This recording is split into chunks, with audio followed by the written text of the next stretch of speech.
50, 45, there goes Davis. Oh my God! Davis is going to run it all the way back. Auburn's going to win the football game. Auburn's going to win the football game. He ran the missed field goal back. He ran it back 109 yards. They're not going to keep him off the field tonight. Holy cow! Oh my God! Auburn wins. Auburn has won the Iron Bowl. Auburn has won the Iron Bowl in the most unbelievable fashion you will ever see. Oh, great to be with you guys. Today is September the 6th, 2023, episode 303 of The Dream Wager. And Elvis, football is back, baby. Let's fucking go. We're less than 24 hours away from the first game. Elvis, good to be with you today, kid. How you doing? Still, besides it being a damn scorcher today in the Northeast for anybody out there, you know how hot it was in Jersey, New York. You know how hot it is today. But besides that, Dylan, excited to be here with you, Dylan. Thursday night kickoff, opening day tomorrow night. People, we're loaded. We're locked and loaded. Love the new setup. Love the got a little bit of everything. You got a little Legends, basketball, football. You got baseball, Kurt chilling. Man, talk to me about it. What you thought was the process going into it? Man, it was a long time coming. I told y'all that, I just gotta wait to end the summer, bro. It's too hot up here in the attic, but I finally was able to get it done. I got one of the greatest of all time, Ray Lewis, autographed signed jersey. Shout out. Make it. I got, it's kind of simple. You got my three favorite basketball players of all time. With J.R. Smith, I gotta get a J.R. Smith jersey. Yes, J.R. Smith is one of the greatest basketball players of all time, in my opinion. I got LeBron, Vince Carter, Carmelo Anthony. Got the historic Dream Wager sign. Come on, Dale. You got to support the brand. And then, I got these classic posters, man, that I had since I was a kid. You got Brady, Jason Pierre-Paul, Troy Polamalu, Aaron Rodgers, Calvin Johnson, Arian Foster, people. Wow. Larry Fitz, Peyton in the fucking Broncos jersey. And then I got the, some NBA legends. Darrell Williams on Brooklyn, LeBron on the Heat, RP the great Kobe Bryant, D Rose, Paul Pierce, KD, CP3, and then, like I said, one of the greats, Melo. Then Kurt Schilling, fucking legend. Tom Brady pop, and then I got to bring out, if you don't know, I collect shoes and whatnot, and I got a lot of collectible items, you could say. So I had to throw up one of the J's boxes up here. I love it. Older than a lot of you listeners, possibly. And then you got the little Red Sox pennant. Ooh, you got a little bit of everything. I like it. I love it. But Elvis, great to be with you. Got a great show for you guys. We'll recap Clemson Duke. Man, we were wrong on that one. Top 25 in college. We got some NFL news literally that just broke before we went on live. And then Lions Chief to open up the season tomorrow night. A lot of line movement in that, but got sides, totals, player props. We got it all for you. But Elvis, we will start where we saw on Monday night. Clemson Duke. Man, Clemson, they got blown out. 28-7. Duke stormed the field. Duke is now the 21st ranked football team in the country. Got the job done at home. What'd you make of the Blue Devils on Monday night? I'm gonna be honest, I was just shocked. The kid could play, the freshman. I kind of heard that he ended up failing that test. The teacher, the professor. What a dick. What a dick. So fuck him. But shout out to the kid upsetting Clemson. But at the end of the day, Dill, was it really an upset? Or Duke is just a flat out better team? Because whatever we saw, I understand what we saw, what we heard pre-game. But what we saw come game day, game night, Dill, Duke is just a flat out better program. It's just flat and simple, Dill. Clemson really never got in rhythm. We expected a new and improved offense. That never really got going.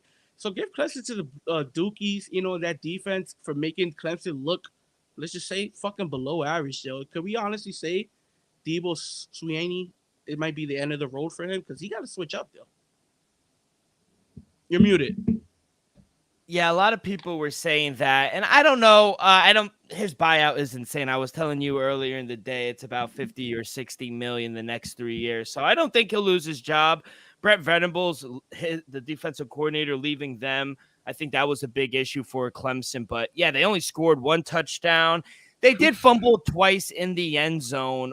They had more total yards. They had more passing. They had more rushing yards. They it wasn't as terrible as the box score said, but it just looked like the Blue Devils, they played harder.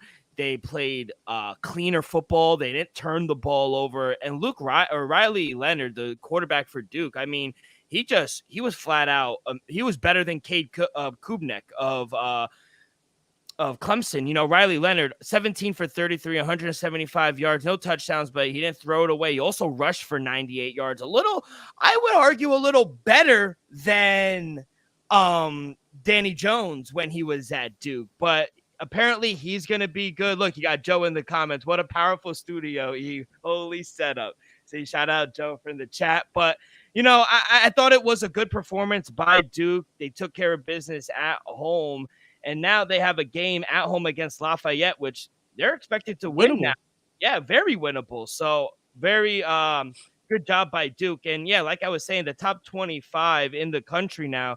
Georgia, no complaints there. Number 1.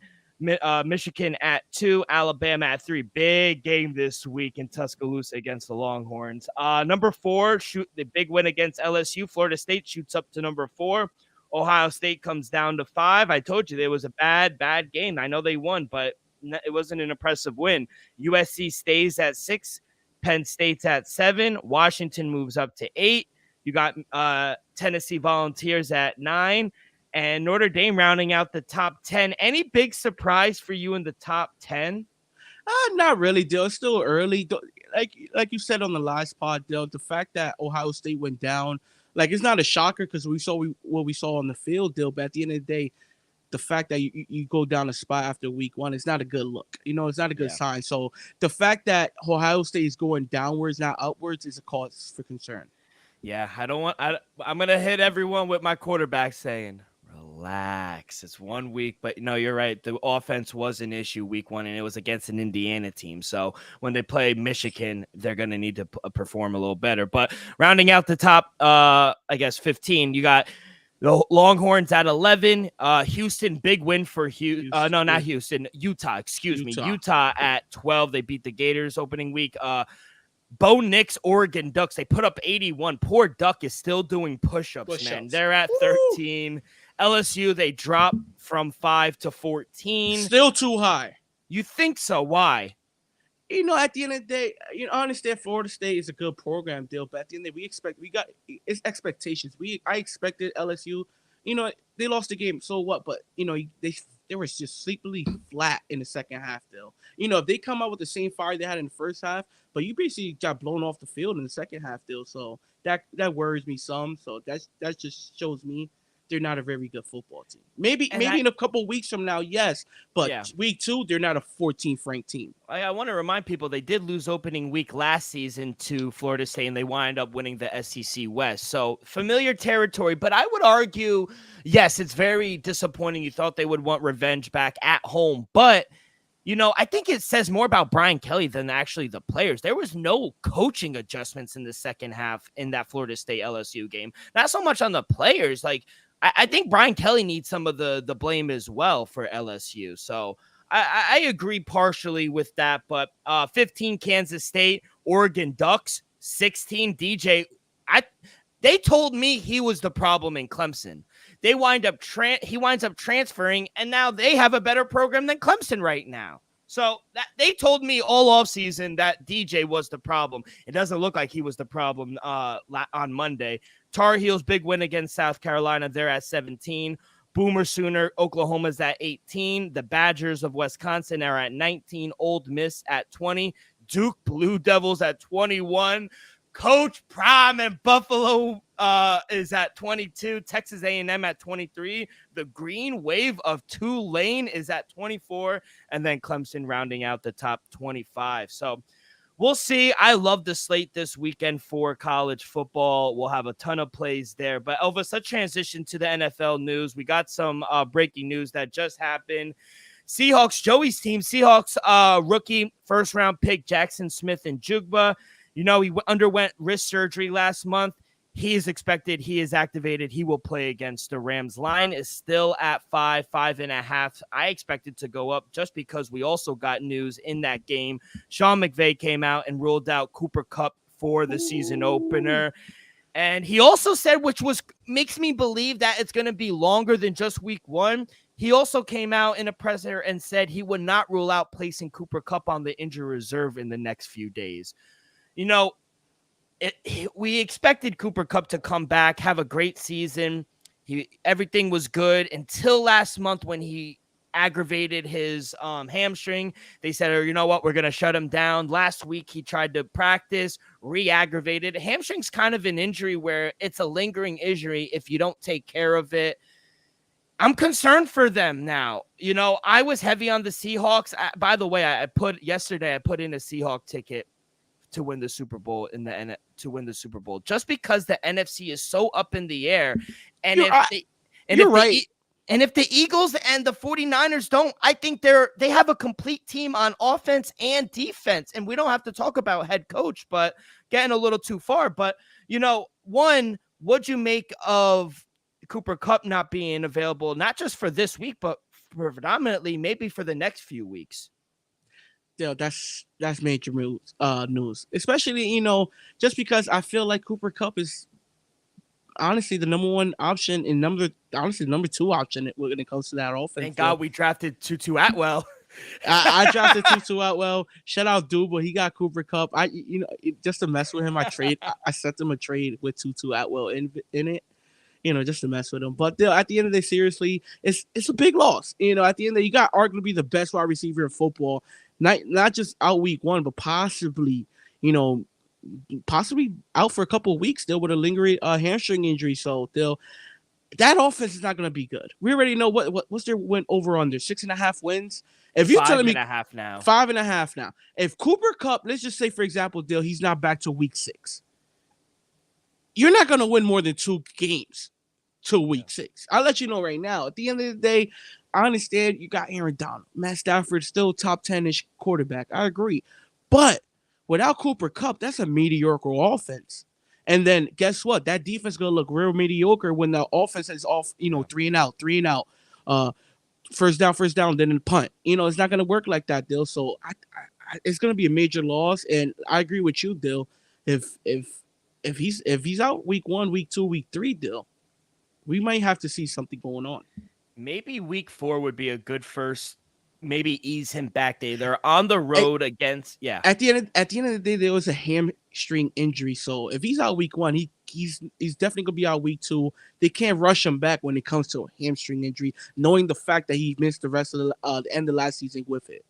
The first 4 of the first 5 games are one of the hardest I've ever seen. On the road, on the 6-man in Seattle, at home, obviously because they're in division, against San Francisco.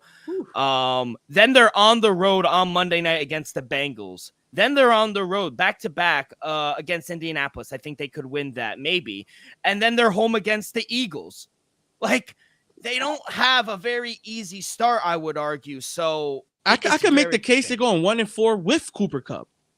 Yeah, that's the thing. It's not even just Cooper Kupp.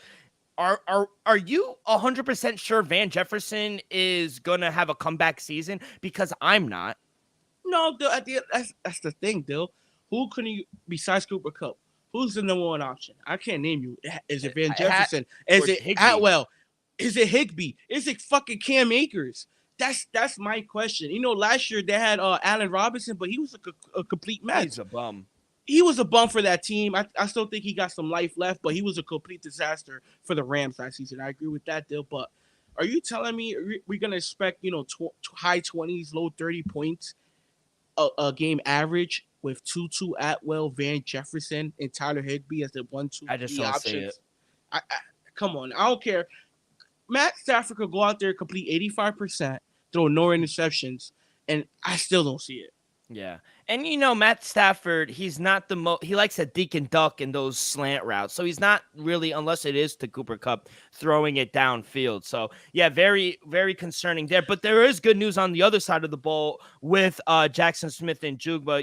It was questionable. He is going to play on Sunday. I love that for them. It seems like he's healthy, and now Geno has a ton of talent to work with on the offensive side of the ball. I already put over 1.5 passing touchdowns for Geno Smith at -120, just because he has 2, and not even just that. he has 2 running backs, a 2-headed monster in the backfield. He has a good offensive line.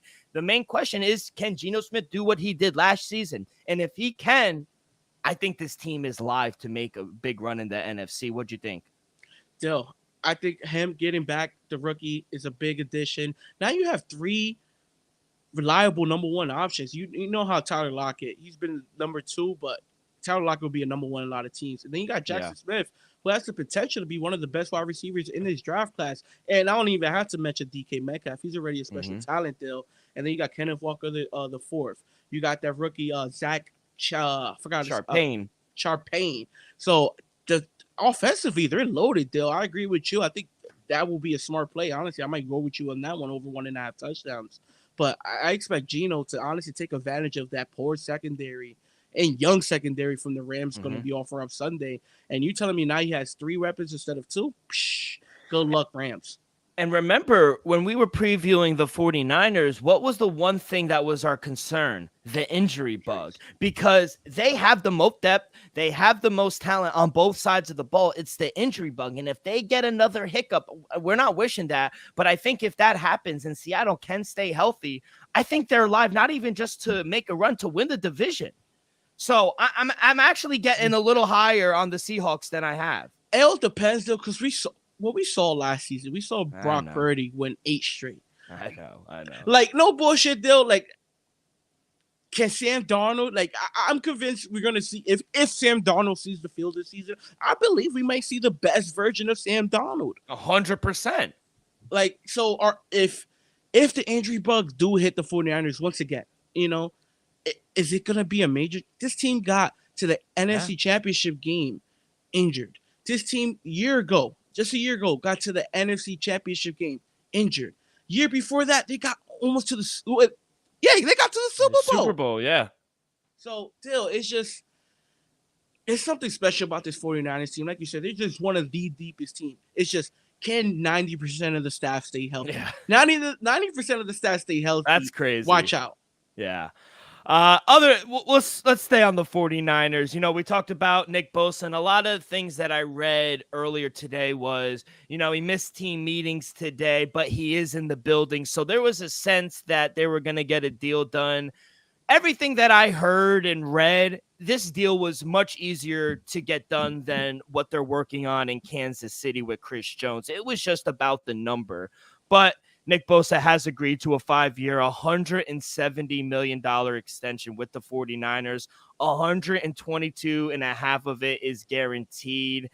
He is now the highest paid defensive player in NFL history by a wide margin. He's making $34 million a year. And before people say, that's a huge number. Is he really worth it? He gets hurt. No, this man went out and said, boys, I'm back. 18.5 sacks last season. That led the NFL. 19 tackles for loss. That was tied for second in the NFL. And 90 pressures on the quarterback, getting to the quarterback. That was tied for first in the NFL. If you don't think this man is worth the money, I don't know what you're not watching the same thing I'm watching. But Elvis, talk to me about his contract. Dill, what a special contract. Shout out Bosa and the family for securing the bag. But Dill, I think it's money well spent. At the end of the day, you got to secure one of the best defensive linemen. I want to go. Who is TJ? And I still like Myles Garrett. I respect Myles Garrett. I'm not gonna say who's better, but all I'm gonna say is I'm not picking my Bosa over Myles Garrett. That's all I'm saying. Myles Garrett's going to be there week in, week out. We know that. So I'm going to go with those two first. But, Dill, when you got one of the best defensive players in the league and you got him in your building already, you can't just let him walk away, Dill. We spoke about it a few weeks ago when we did the futures. We're kind of shocked that they can't get a deal done. At the end, it's Nick Bosa. It's not like it's somebody random. It's like a third string or rotation guy. This is Nick fucking Bosa. So, Dill, I'm just glad he got it done. At the end of the day, now the cloud hangs over, goes away. Now, only thing that they have to focus on is the championship season. They got the defense, they got the offense. Now, everybody's on the contract. If they stay healthy, watch out. And yeah, 49ers have a history of paying their guys. They have the highest paid DN, Nick Bosa. They have the highest paid running back, Christian McCaffrey. The highest paid fullback, Kyle Juszczyk, shout out Towson. The third highest tight end, George Kittle, which in a few years he might be up. The third highest left tackle, Trent Williams, which he might be the best. He might be the best. The third highest linebacker, Fred Warner, which I think he's the best linebacker in the league. They have the sixth highest paid defensive tackle, Javon Hargrave, shout out the Eagles, and the seventh highest paid wide receiver in Deebo Samuel. Meanwhile, they're able to get this because Brock Purdy is the least. He's making the least amount of money against NFL starting quarterbacks. He's making $934,000 this season. That's a deal. That's a deal. As a playoff quarterback for $900,000. So their championship window is in these next 4 years. Because in 3 years from now, you're gonna have to either one, pay Brock Purdy, if not, hopefully hit another home run in the draft. So they got a 3-year window now. You got CMC on the contract. You got Deebo on the contract. You got Bosa on the contract. You got Fred Warner on the contract. Still, this is the time.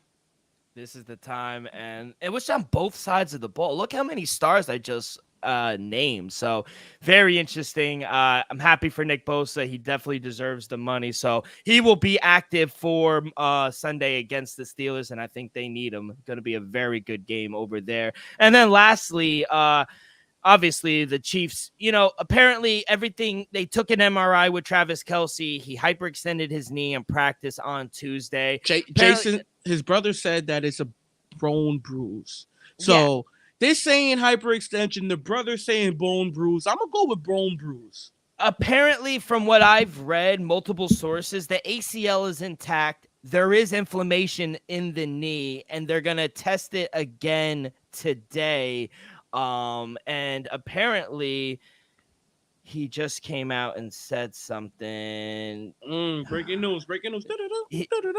No, he suffered. Yeah. So he's being listed today. 1 hour ago, Adam Schefter said he's being listed as questionable for tomorrow night. And then lastly, speaking of wide receivers, and I guess hamstrings in general, Packers wide receivers, both Romeo Doubs and Christian Watson, did not practice this week due to hamstring injuries. They are questionable for Sunday against the Bears. Are you concerned about our bet? To be honest, if they don't have them, the chances of both of them missing the game, come on now. Let's be realistic. If you're telling me both of them are going to be able to play, yes, they'll be worried. But I can at least guarantee one will be on the field. And if both are on the field, I'm going to feel real confident. I hope Christian Watson doesn't play. I think the guy's a baller, but for my bet and for my bankroll, I hope he. I think Romeo Doubs is good too. I feel like he is, but he's not Christian Watson. Nah, Christian Watson he could go up there and catch 2 touchdowns Sunday. Yeah, no bullshit. Elvis, enough talking. Let's get to our bets. Before we do that, a quick word from our sponsor today. We are brought to you by Viva Tequila Seltzer, the most refreshing hard seltzer on the market, hands down. It's no wonder why Viva was voted #1 hard seltzer in the world by San Francisco World Spirit Competition. With only 88 calories, 0 carbs, 0 sugar, and a light 4.5 ABV, Viva is the perfect drink for your post-game celebrations, as it was created with that active lifestyle in mind. We flavor tequila seltzer because flavor is the spice of life, and we like our drinks with just a kick, just like how we like our lives. Whether it's Huckleberry playing around the golf with the boys or an elderberry on a Thursday afternoon watching Lions Chiefs, it doesn't matter. Our favorites pair perfectly with that Artisanal Blanco tequila for that subtle and refreshing drink. Our belief here at the Dream Wager and at Viva is to live long, live well, and live it up. We just got a nice shipment from Viva, so we'll be tailgating in about what? Thursday, 4 days. 4 or 5 days. Monday Night Football. We'll be in the building for that game. Shout out Viva. They sent us a nice care package, so we'll be tailgating with some Vivas. If you are at the game or in the area, come by, tailgate, say what's up to us. But Elvis, let's get into it. Oh, hold up. I'm like so excited because like those kids that, they get excited the day before Christmas. They can barely go to sleep. This is how I feel all day today. I'm like, I just can't wait. I can't wait for the NFL. Like, I'm so happy. Make sure you guys set your lineups. Do not forget, set your lineups tonight, tomorrow morning. But we will start in Arrowhead, where the defending champs will host the Detroit Lions. Right now, the Chiefs are -5.5 as 5:30 on the East Coast on Wednesday. Total is at 52.5. Elvis, we will start for a side. Who are you taking? Dill. By the way, I set up a spreadsheet. I will be keeping track of all of our plays, all of our records. So for your first play, lock and loaded, what do you got, kid? Dill, first play of the NFL season. Woo-hoo-hoo-hoo! Week 1, Thursday Night Football. Opening day. Dill, I had tough picking up this just because, there's a lot of news recently. Travis Kelce injury. That's in the mind. No Chris Jones as of right. Chris Jones he's not playing. He won't be on the field come tomorrow night. He will not be on that field. That's arguably one of the best defensive tackles in the game. I just don't see Kansas City's defensive front able to pressure Jared Goff as much as I anticipated, especially what we saw in the Super Bowl. We're not going to see that, though, especially without Chris Jones. So, I like the Lions. I love everything what I'm about to see this season, but they'll give me the Kansas City Chiefs. I took at -4.5. They'll be honest. I might even like them -5.5. Just because I still expect Patrick Mahomes to be that guy. I expect Isaiah Pacheco to take another step. What we saw late in the playoff run, Dill was special. Let's just be honest. I expect him to continue that. They'll understand. It might not have Travis Kelce. They don't got Tyreek anymore. But Patrick Mahomes could go out there. You remember back in the day when Tom Brady could just go out there with just random non-Pro Bowlers, go out there win a Super Bowl ring? This was Patrick Mahomes is about to do this season. They got Sky Moore, he's a great talent. They got my boy Kadarius Toney, who's a complete shout out him. Dill. Kadarius, yeah, one of the biggest plays in the Super Bowl. Give him credit for that, Dill. And I still think with Steve Spagnuolo calling the defensive plays, I still think the defense is still good enough, Dill. I like the Lions, Dill, like I said, but I don't expect them to come out firing all cylinders week 1. I know week 1, Patrick Mahomes is firing in all cylinders. Give me Big Red and the Kansas City Chiefs -4.5, -5.5, and even on the money line. Yeah, I agree 100%. I laid the 4.5. Anything, honestly, I know I don't like to lay a lot of juice, but anything under $2, you're getting Patrick Mahomes and Andy Reid at home. I think there is some value there. If you're willing and have the money, anything under $2 on the money line, I would take the Chiefs straight up. I took it -4.5. I have them in a bunch of my teasers that I'll read off in a little, but, they're begging us to take the Lions. And, one rule, I guess, that I've made since we started this, I don't bet against Tom Brady, and I don't bet against Patrick Mahomes and Andy Reid at Arrowhead. I took them, like I said, -4.5. They're in a bunch of teasers. But even without Chris Jones and probably Kelce, we'll see. I think Mahomes could win in a very close game, and I think they might pull away late. I do worry about the Chiefs' defense a little bit. I know Spagnuolo likes to pressure and blitz a lot, but up front, I think they're going to have some tough times trying to get to Jared Goff. Lions do have a good offensive line, but you mentioned Patrick Mahomes in week 1. Let's look at the last 5 seasons in week 1. In 2018, 256 yards, 4 touchdowns, 0 picks. 2019, 378 yards, 3 touchdowns, 0 picks. 2020, 211 yards, 3 touchdowns, 0 picks. 2021, 337 yards, 3 touchdowns, 0 picks. And then last season, 360 yards, 5 touchdowns, and no picks. Combined, 1,542 passing yards, 18 touchdowns, 0 picks, and 137 passer rating. Wow. And these aren't against bum teams. You got the Brownies. You got the Cardinals. Houston. Maybe Houston isn't good. Well, that was Deshaun Houston. Yeah, that was Deshaun. That was back in 2019. Jacksonville and the Chargers. So he's doing it against good defenses. We know the Lions don't have the best defense in the world. I think I like the Chiefs here, but I think this is more of a player prop game, to be honest. I think there's a lot of opportunities for player props in this game. But before we do that, we're both on the Chiefs. As for the total has saw 56.5. It got down all the way to 53.5. It's down to 52.5. I think it's moving in the right direction. I would lean under, Elvis. To be honest, I saw 54 last night and I was very hesitant to take it. I winded up taking it. I'll lean it. It's not an official play, but I just think it's going to take some time for this offense to click for the Chiefs. You know, they're breaking in a new right tackle. They have a new guard as well. And now if Kelsey doesn't go, a new tight end that might need a quarter or two to take some time. And primetime unders, you know my trends. Primetime unders, 125 and 84, hitting over 60% in the last 4 years.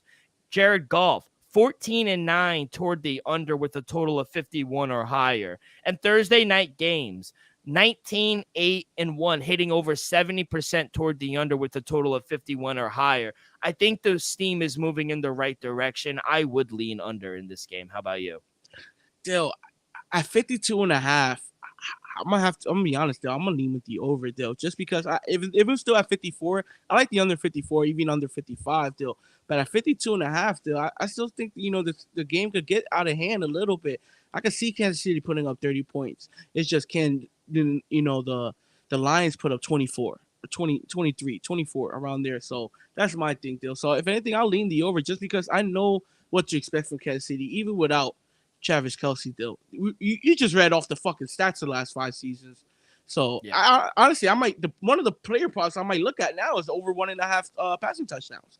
He's done it 5 straight fucking years. So yeah. I think that might be a go-to there, Dill. It's just that Kansas City Chiefs offense, though. It's really just Patrick Mahomes and Andy Reid, man. They just play it so well, Dill. And it wouldn't shock me they put up 34, 35 points on themselves. So right now, his passing prop is passing touchdowns. It was at 299.5. It is at 2.5 right now, but you're getting plus money. You're getting plus 124 toward the over. I think that might be a play towards the player props. I'll read my teasers at the end, but just remind me. But yeah, we can move into player props because I got a lot. That is one of them. Patrick Mahomes over 2.5 touchdowns. You're getting plus 124, and I actually see better odds at other books. So shop around for the best number. But he's hit this in every season he's started. He's been a starter since 2018. I mean, it doesn't matter who the defense is. It could be the Browns of 2020 when they were good, when Kevin Stefanski took over, or it could be against the Lions. It doesn't really matter. He's going to go out there and throw at least 3 touchdowns. I don't worry. I still think Patrick Mahomes is going to find someone. Kadarius Toney is a weapon. You got McKinnon. I think he's going to be a weapon. I got to play on him as well. But yeah, over 2.5 touchdowns. I would stay away from his passing yards, 285.5. It is getting up there. It opened up at 260. It's all the way up to 285.5. Some years in 2021, he only threw for 211 yards. In 2018, he threw for 256. So there are some years he doesn't get to 300. I would stay away from his passing yards, but his over touchdowns 2.5. I love that play. Yo, I'm gonna be honest. Well, you read off the last 5 seasons, it makes sense. Especially last season, he threw 5 touchdowns. Yeah. I doubt he throws for 5, but over 2.5 might be the play, especially at plus money. They're at home. Andy Reid is going to spice up the playbook just a little bit to play in for the crowd, Dill. And at the end of the day, Travis Kelsey he's listed as questionable. Odds are odds are he is gonna play, Dill. It's just, is he gonna be a limited snaps or not? Is he gonna be there on the key third downs, or are you just gonna play 10, 15 snaps in the entire game? That's what I want. That's the real question. If he's only gonna play 10 or 15 downs the whole game, maybe he's just really not impactful. But if he's out there in key situations, third downs, 3rd and goal, 2nd and goal, maybe he still get a touchdown there, get a couple yards. He's just, can he be impactful? That's my thing. I still think he's the number 1 red zone target in the league. So if he's in the game, Dill, I think Travis Kelsey gets one either way. Yeah. All right. What else you like on player prop wise? Dill, like I said, if Travis Kelsey's in there, I lean the anytime touchdown minus 125. And that's one of my favorite plays if he's in the lineup. Even if he's on limited snaps, I still think Travis Kelsey is going to be the go-to guy in the goal line, Dill. And then I have 2 for Kadarius Toney, Dill.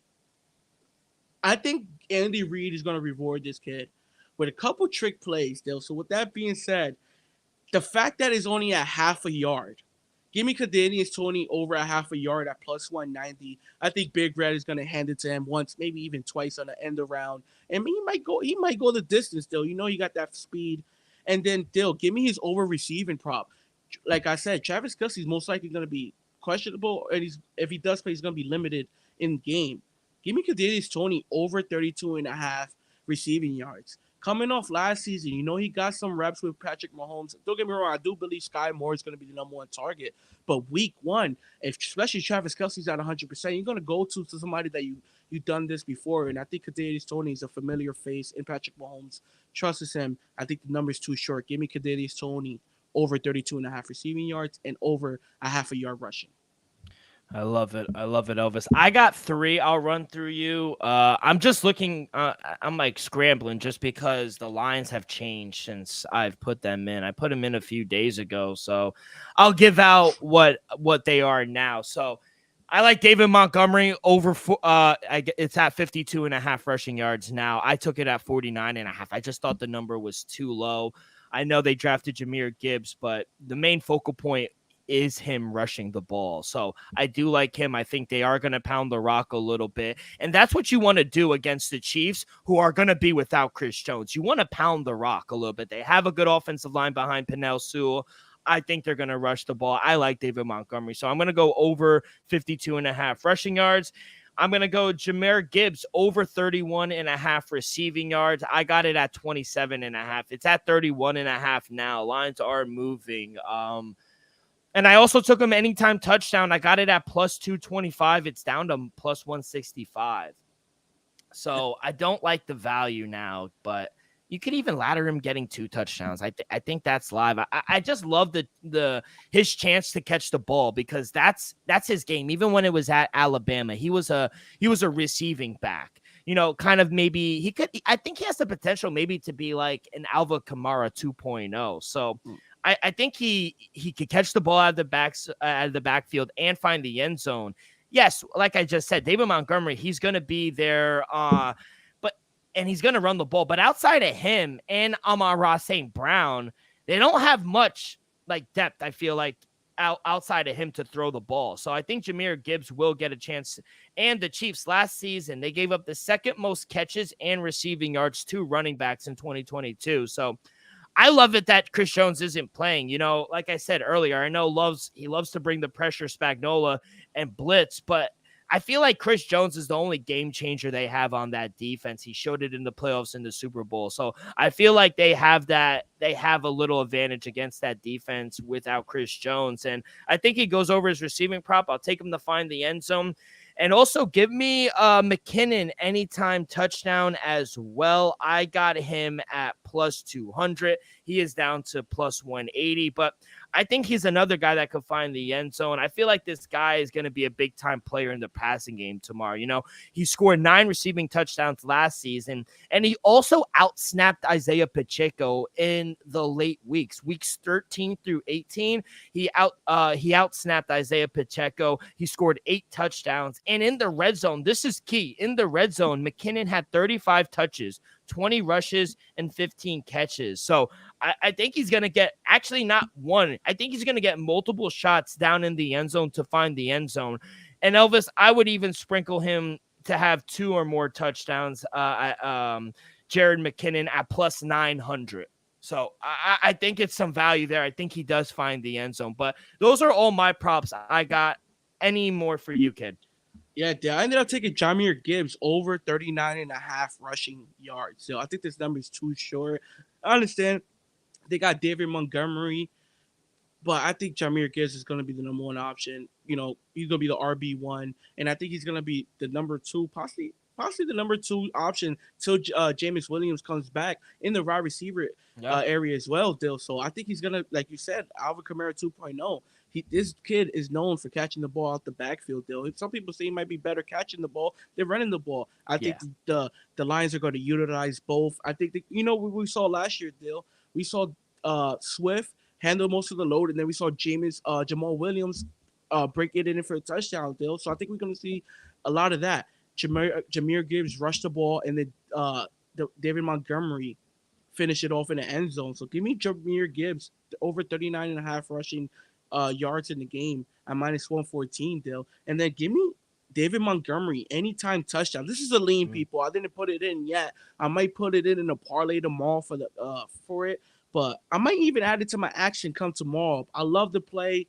It's just, Jahmyr Gibbs might just take over, but I still think David Montgomery is going to do the heavy load, come the goal line like we saw last year with Swift and Jamal Williams. So give me David Montgomery anytime touchdown at +102. All right, so let me just, because for documentation, for official place for me, Chiefs laying the 4.5, Patrick Mahomes over 2.5 passing touchdowns, David Montgomery over 49.5 rushing yards, Jahmyr Gibbs over 31.5 receiving yards, Jahmyr Gibbs anytime touchdown, and McKinnon anytime touchdown. That's for me. You have Jahmyr Gibbs over 39.5 rushing yards. You're laying it with the Chiefs. Kadarius Toney over 32.5 receiving yards, and Kadarius Toney over a half a rushing yard at +190. Is that correct? Yes. Did I get everything? Yes, and Kadarius Toney over receiving yards is at -113. -113. Perfect. All right, I got everything.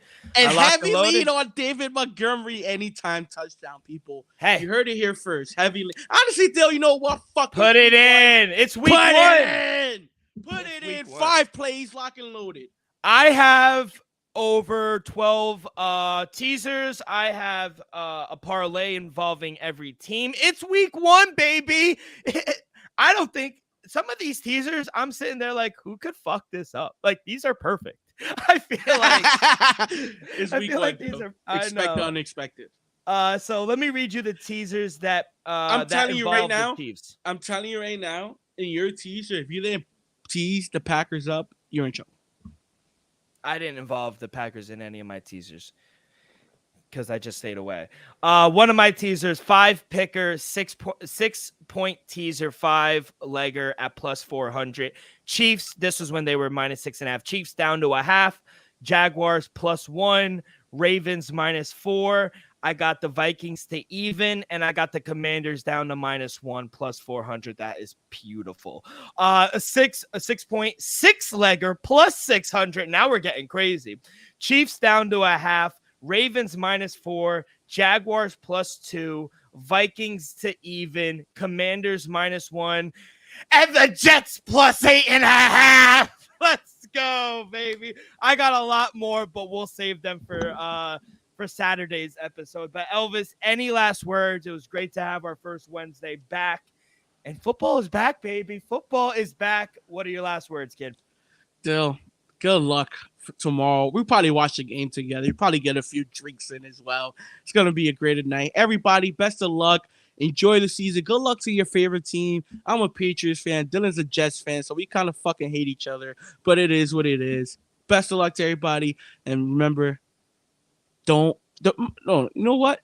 Sometimes the best bet is no bet. Amen. You could have said it better, brother. Good luck to everyone this season. Going to be a hell of a football season. I can't wait. That's going to do it for this Wednesday edition of the Dream Wager. On behalf of Viva, Elvis, myself, we'll see you guys on Saturday with every play in week one. Got college plays as well. Make sure to follow our social media, Twitter and Instagram at the Dream Wager. You guys can find all of our episodes wherever you listen to podcasts, Apple Podcasts, Spotify, Stitcher. We go live every Sunday now, Sunday, Saturday, and Wednesday on YouTube, youtube.com/the Dream Wager. All that good stuff really helps the show grow tremendously. Subscribe, rate, review. Be a friend. Tell a friend. Everyone, good luck. Have fun. Be safe. Be well. And we'll see you guys on Saturday. Peace.